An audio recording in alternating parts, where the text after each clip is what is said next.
दोस्तों, आज मौनी अमावस्या है और मौनी अमावस्या के बारे में कुछ बातें अपने को जानकारी होना ज़रूरी है। इसलिए एक एपिसोड आज मैं इसका मौनी अमावस्या का बना रहा हूँ।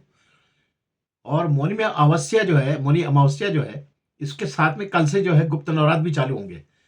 तो अभी एक एपिसोड बना रहा हूँ मैं आपके लिए और फिर उसके बाद गुप्त नवरात्र के एपिसोड भी बनाएँगे हम लोग। तो ये जो हमारा जो वेद शास्त्र है और हमारा जो प्राचीन जो इतिहास अपना जो प्राचीन संस्कृति है, ये बहुत ही साइंटिफिक है ना? इतना साइंटिफिक धर्म जो है कहीं वर्ल्ड में विश्व में कहीं के किसी के पास भी नहीं है।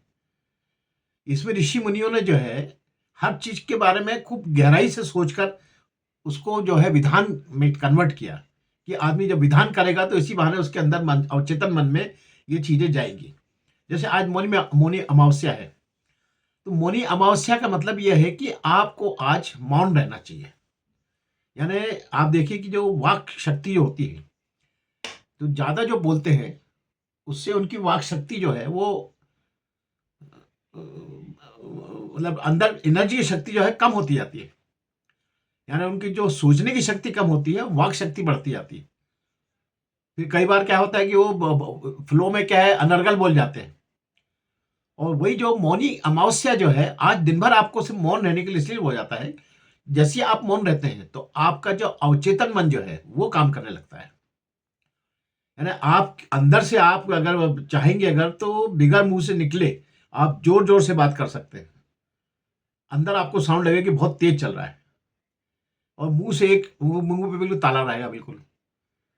इससे क्या होता है कि आपकी एनर्जी खूब तेजी से ग्रो करती है, क्योंकि जितना जो जो आपने जो जब अपन बोलते हैं बोलने में आपका लंग्स काम करता है, आपका लैरिक्स लैरिक्स काम करता है, तो वो सारी एनर्जी सेव हो जाती है, स्टोर हो जाती है।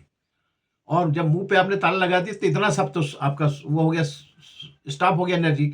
अब केवल एनर्जी आपकी जो है अवचेतन मन की एनर्जी चल रही है कि आपको बोलना है, बात करना है, आपको जॉब करना है, आपको जो भी करना है।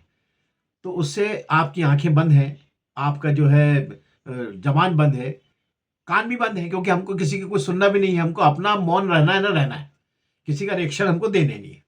इसी को हमने मौनी अमावस्या अमावस्या के दिन इसलिए रखा गया है ये कि अमावस्या एक जो है अंधकार का मतलब अज्ञानता का प्रतीक हो गया कि यहाँ से अब हम रोशनी की तरफ बढ़ेंगे। यानी अब यहाँ से शुक्ल पक्ष धीरे धीरे बढ़ना चालू होगा और चंद्रमा की कला बढ़ेगी और उजाला बढ़ता जाएगा। तो ऐसे ही हमारे मन में हम मानते हैं कि अब हम जीरो पे आ गए, जीरो पॉइंट पे आ गए। वो जीरो पॉइंट से अब हम जो है अपना ज्ञान लगातार बढ़ाएंगे। और ये यहाँ पे जो अपने मौनी अवस्था जो है एक ब्रेक है, ब्रेक लगाना। होता क्या है कि आदमी जब लगातार जब बोलता है, लिप्त रहता है दूसरी सब क्रियाओं में, तो उससे गलतियां भी उतनी ज्यादा होती है। इसलिए उन गलतियों को स्टॉप देकर और नए सिरे से एनर्जी को सेव कर कर हम ये सोच लें, विचार कर लें कि हमने कौन कौन सी गलतियां की हैं, कौन कौन सी हमने जो है स्लिप की है, जो कि ज्ञानतावश भी होगी अज्ञानतावश भी हुई है। तो वो क्या है, वो जो ऐसी जो गलतियां रहती हैं ये हमारे अवचेतन मन में बैठ के हमारी आदत बनाती हैं। तो उनको वहां से अभी रिमूव कर देंगे, अगर मौनी अमावस्या के दिन हम उसको निकालेंगे तो हमारे अवचेतन मन में वो स्थान नहीं पा पाएंगी, इसलिए वो हैबिट में कन्वर्ट नहीं होगी। क्योंकि जब कोई चीज जब अवचेतन मन में बैठती है तो हैबिट में कन्वर्ट हो जाती है वो। और हैबिट में कन्वर्ट होगी तो क्या होता है, जैसे उदाहरण के लिए बता रहा हूँ कि जो आदमी जब कई बार क्या होता है बहुत अच्छा बोलता है तो वो अपने ही अंदर आत्ममुग्ध हो जाता है कि वाह मैं क्या अच्छा बोलता हूँ। जैसा मैं आपको अभी एपिसोड बना रहा हूँ और कोई मेरी 10 100 150 लोग तारीफ करेंगे तो मेरे मन में भाव है कि अरे वाह मैं तो बहुत अच्छा एपिसोड बनाता हूँ। तो ये जो है अवचेतन मन में जब बैठता है तो ये फिर हैबिट बन जाती है, फिर उससे आदमी को घमंड घमंड आता है। तो ये सारे जितने जो कुरीतियां हैं, जितनी जो अशुद्धियां हैं, उनको रोकने का तरीका है कि भाई आज आप स्टॉप, आज आपका जो है सब भूल जाओ आप और नए सिरे से आपको जीरो से चालू करना है, क्योंकि आप मौनी अमावस्या के दिन बैठे हो। अब हमको प्रकाश की तरफ बढ़ना मतलब हमको अपनी सारी गलतियों को वॉच करना है और वॉच करके फिर से हमको नए सिरे से अब जो है उन पुरानी गलतियों को छोड़कर नई नई चीजों का सृजन करना है। तो इसलिए मौनी अमावस्या का बहुत बड़ा महत्व है। और कल से नवरात्र भी शुरू है तो अब हम धीरे धीरे जो है उसमें इसका हमको फायदा मिलेगा। मौनी अमावस में हम दिन भर जाप करेंगे आप और किसी की सुनेंगे नहीं है। कोई आपको पूछ रहा है तो आपको रिप्लाई नहीं करना है ना, आप पे ध्यान देना है उसको कि वो क्या बोल रहा है। उसको अपने काम करने दीजिए। आपका बहुत कोई इंपॉर्टेंट बात हो तो बात ही आप लिख के पट्टी पे लिख के बता दें, या उसकी बात अगर वो बार-बार डिस्टर्ब कर रहा है तो उसको वो इशारे से समझा दें कि भाई तुम्हारी हमने सुन ली, लिख के बता दिया कि भाई ये हम इसको समाधान बताएँगे आपको कल। तो इस प्रकार से अपने आप को एक ब्रेक देने का तरीका है। और अमावस्या वैसे भी माना जाता है कि ये जो है आज जो है चंद्रमा पूर्णतः लुप्त हो जाता है। जैसा कि जो हमने पढ़ा है उनका कि जो श्राप उनको मिला था, प्रजापति का श्राप मिला था। एक अपनी पत्नी रोहिणी को ज़्यादा प्यार करने के कारण बाकी जो नक्षत्र पत्नियाँ थीं उनको जो उनके मन में उनके लिए थोड़ी-सी मतलब दुर्भावना तो नहीं कह सकते, लेकिन एक कहना चाहिए कि एक ऐसा मतलब अरुचि की भावना थी। उन पे ध्यान नहीं देते थे। तो इस बात को लेकर जब बच्चियों ने पत्नियों ने शिकायत करी प्रजापति से, तो पति ने समझाया 1-2 बार, नहीं माने तो फिर उन पे उनको श्राप दे देते थे कि तुमको क्षय रोग हो जाएगा। तो क्षय रोग जब होने की बात उन्होंने सुनी, तो फिर वो ब उसके बाद और अचानक उनका पूरा निस्तेज हो गया, काला पड़ गया चेहरा और संसार में भी अंधेरा हो गया। भाई चंद्रमा का काम है कि वो सारे नक्षत्रों में घूमकर सब तरफ से उनको मतलब जनरेटेड करते हैं। सारे नक्षत्रों पे, सारे ग्रहों पे घूमकर, उपग्रहों पे घूमकर उनको जो अपनी जो उनकी एनर्जी है उससे शीतलता प्रदान करके उनको एक अलग प्रकार की एनर्जी देते हैं। जैसे सन की एनर्जी तो उष्ण एनर्जी रहती है, लेकिन उस उलझे हुए उससे सुलझे हुए यानी जो उससे जो लोग सुलझ गए हैं, उनको जो ऐसे लोगों को शीतलता प्रदान करने का काम जो है चंद्रमा का है। तो वो सब उनका जब निस्तेज हो गया तो सारा काम बंद हो गया। तो इसके ऊपर से जब अब नारद मुनि उनको सलाह दी कि भाई देखिए, आपको श्राप तो मिला है, अब श्राप का निवारण कोई भी अगर कर सकता है तो एक मात्र है, वो है कहाँ? वो है आपके शिव जी। शिव जी ही कुछ आपको इसका निवारण बता सकते हैं। और आपको चूँकि आपकी स्थिति इतनी खराब है कि इसलिए आपको समुद्र के किनारे बैठना चाहिए।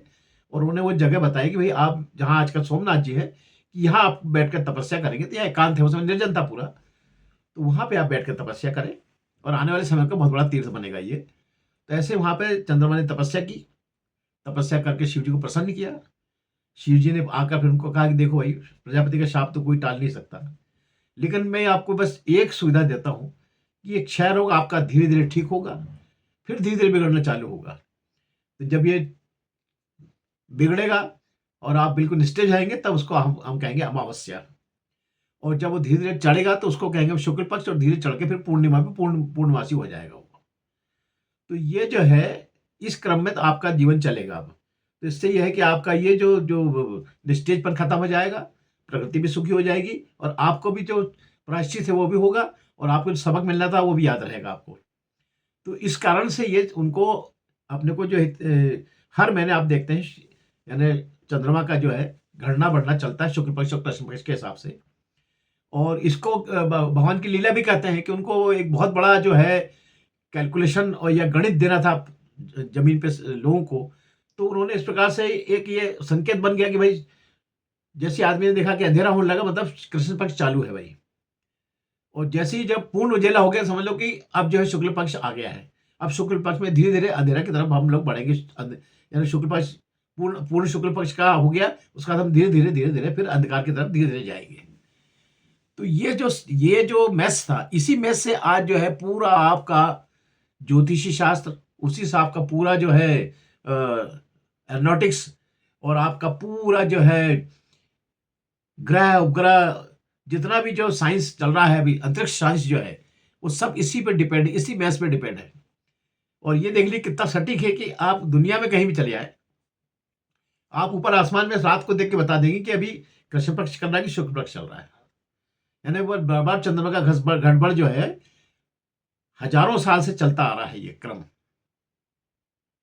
और जैसा उन्होंने कहा था कि बाद में ये बहुत बड़े तीर्थ बनेगा, तो वो सोमनाथ जी के नाम से फिर वहाँ पे वो तीर्थ बना। जिसमें चंद्रमा ने उनसे प्रार्थना की कि आप यहाँ पे विराजमान होकर आप हमारे जैसे लोगों का, जो शापित लोगों का भला करें आप। तो जिसको शापग्रस्त जो लोग होते हैं वो वहाँ जाके सोमनाथ में जाके अपना अभिषेक करते हैं, उपासना करते हैं। और बात दूसरा तीर्थ ये हो गया कि वहाँ पे भालका तीर्थ बन गया। भालका तीर्थ मतलब कृष्ण जी ने भी आखिरी समय वहीं पे गुजारा, क्योंकि उनको भी शाप था।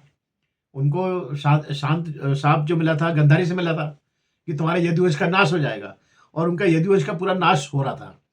तो वो भी सोमनाथ जी के पास आकर समुद्र किनारे बैठकर उसी तपस्या में लीन थे, जैसी चंद्रमा लीन था। और इसी बीच जो है उनका जब अंतिम समय आया तो वहाँ से बहेलिया ने देखा कि एक हिरण जैसी उनके मणि चमक रही थी पैर में, तो उसको लगा कि हिरण है। और वो लेटे-लेटे अपने योग ध्यान में अपने ध्यान लगा के बैठे थे सोमनाथ जी का। और उसी समय बहले ने तीर मारा और सीधा उनके जो है वो पैर में लगा, पैर से खून की धारा बही और वहीं से उनका जो है परलोक गमन, वापस जाने का रास्ता वहाँ से बन गया उनका। तो ऐसा मतलब जो है ये अ मौनी अमावस्या जो है, इसमें मौनी अमावस्या का जो महत्व इसलिए और ज़्यादा बढ़ गया कि ये इसी में एक छोटी-सी कथा और आती है कि जब इंद्र और सब जो देवता जब सुखी हो गए, सारे राक्षस मर गए, तो जब ये ज़्यादा आनंद में रहते हैं तो फिर इनको क्या होता है कि थोड़ा-सा इनके अंदर गुरूर आने लगता है। तो ये जब उनके अंदर देखा तो सब प्रकार की जो है व्याधियाँ इनमें दिखने लगी कि इंद्रिय सुख की तरफ बढ़ाओ और वही नृत्य देखना और सोम रस का पान करना और दुनिया भर के घमंड और जो जाप तपस्या जिसके कारण आज तुम स्वर्ग में बैठे हो, इंद्र और बाकी लोग, वो सब छूट गया, इनका भूल गए। ऐसे इसमें जो ब्रह्मा जी बड़े चिंतित हुए तो उन्होंने शिव जी से कहा कि भाई आप इसका कोई रास्ता बताओ, कुछ करें इनका अपन। तो शिव जी ने कहा भैया देखो, इसके लिए तो मेरे को पृथ्वी पे जाना पड़ेगा। तो गुरु वशिष्ठ के आश्रम में वो एक बालक के रूप में वहां पर पहुंचे और खुद का नाम वशिष्ठ जी से उन्होंने बताया कि मेरा नाम तो मुझे नहीं मालूम लेकिन लोग मोनेश्वर कहते हैं मुझे। तो वशिष्ठ जी ने उनको अपनी गुरु दक्षिणा दी और उन्होंने कहा भाई तुम किस उद्देश्य से संसार में आए हो? तो उन्होंने बताया कि भाई ठीक है, मेरे को जो है अब सबको मौन की जो है भाषा सिखलाना है। क्योंकि लोग बाग तपस्या तो बहुत करते हैं लेकिन जोर-जोर से वो अपने आरती चल रही, घंटे चल रहे हैं और बड़े व्रत त्योहार चल रहे हैं, बड़े-बड़े मंत्रों का जाप चल रहा है।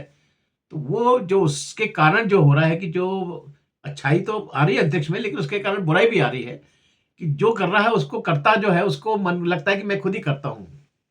और उसके अंदर वो अशुद्धियाँ जो है बोलने से जो अशुद्धियाँ आती है वो उसके अंदर सब तब तो वाक शक्ति का जो प्रयोग है, वो मुझे सिखलाना है। तो इस बात को लेकर जब वो उन्होंने कहा ठीक है आप अपना हमसे जो शिक्षा चाहिए आप ले लीजिए। और धीरे जब 18 साल के हुए तो वो लोग कठोर कठोर तपस्या में बैठ गए वो हिमालय पे जाकर, मणि बाबा, मणिश्वर बाबा। अब इंद्र का जैसा कि स्वभाव है कि फिर चिंतित हो गए वो कि यार कि ऐसा तो नहीं कि ये बाबा जो है बहुत तेज प्रताप बढ़ रहा है इनका, तो ये ऐसा तो नहीं कि भाई स्वर्ग में हमारा कब्जा करना चाहते हैं। तो उन्होंने भेजा मेनका इनका लोगों को भेजा कि आप इनकी तपस्या भंग करो। लेकिन किसी से इनकी तपस्या भंग नहीं हुई, इवन कामदेव भी गए तो वही फेल हो गए। ऐसी स्थिति में जो है जब सब फेल हो गए, तब वो खुद इंद्र और देवता लोग आए और उन्होंने ये प्रयास किया कि इनका इनके गुरुगण से उनसे मिलाया जाए तभी कुछ बात जमेगी। तो उनको धीरे-धीरे पता लगा कि लोगों से पता लगा कि देवता और ऋषियों से पता लगा कि भई इनके गुरु विशिष्ट हैं। को तो गुरु वशिष्ठ के चरणों में वो लोग वहाँ पर खड़े हुए कि कुछ भी हमारा समाधान करिए। अब हमने इनके साथ परीक्षा ली तो एक तो ऐसे ही कुपित हो गए होंगे ये, लेकिन कुछ ऐसा समाधान करिए कि हमारा इनसे प्रायश्चित हो जाए और अब कैसा भी करके मतलब ये खुश ना जो हमने नाराज़ किया इनको, इनको परीक्षा लेके उससे वो मुक्त करें हमको और हमारे मन की जो संशय है वो भी निकल जाए। तो गुरु वशिष्ठ ने कहा कि देखो, वो बोलता नहीं है वो, तुमको सबको मौन रहकर वहाँ पे सब उसकी सेवा करना है। वो खुद देखता रहेगा, तुम्हारी मौन महसूस करता रहेगा, उसको कुछ नहीं बोलना है और आप अपनी वहाँ पे सब कुछ वैसे ही करो जैसा आप चाहते हो लेकिन मौन में।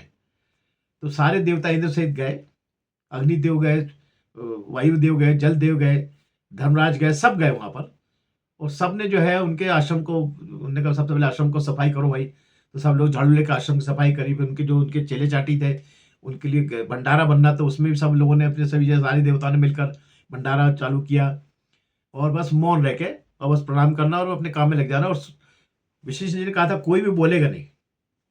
और जब वो लोग 1 महीना ऐसा मौन रहे, तो उस मौन के कारण जो है, उनके अंदर वो जो बुद्धि फिर से जागृत हो गई कि हमने कहाँ-कहाँ पे गलतियाँ करी हैं और कहाँ-कहाँ हमने घमंड किया, कहाँ-कहाँ पे हमने जो है ये गलत व्यसनों का पालन किया, कहाँ-कहाँ हमने जो है ऐदे सुख के लिए दुनिया भर की चीज़ें करी।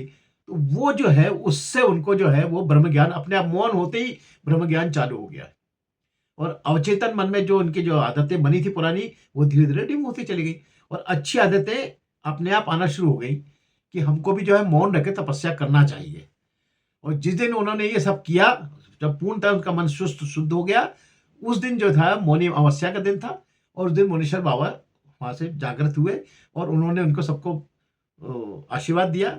इनने सबने हाथ जोड़ के प्रायश्चित की बात की कि हमने ऐसा-ऐसा आपके साथ किया। बोले वो सब भूल जाओ।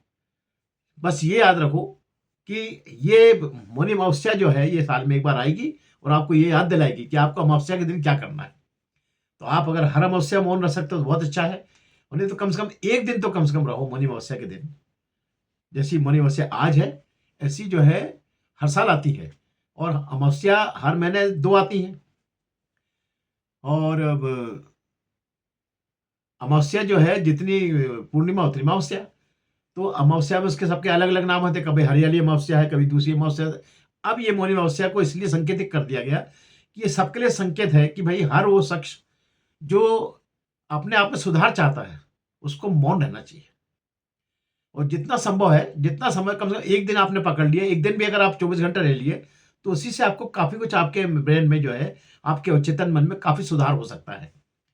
और ऐसे मौनी बाबा फिर इसका बहुत से लोगों को है। जैसे अभी हमारे मौनी बाबा एक हमारे पास यहाँ भी है, बैतूल में भी है। अगर आपको उनके दर्शन करना हो, तो आप ताप्ती उसमें बारालिंग घाट पे चले आएँ, ऊपर आश्रम बना है उनका, और वो कई सालों तक वो मौन रहे।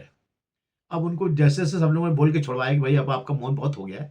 अब वो बोलने लगे, नहीं पहले सिर्फ़ जो है गुरु पूर्णिमा के दिन बोलते थे वो, 1 दिन बस खाली। तो वो अब जो है उनको बहुत कुछ समझाया गया लोगों ने कि आपकी उम्र ज़्यादा हो गई, अब ये सब इतनी इतनी ताकत की ज़रूरत नहीं है आपको।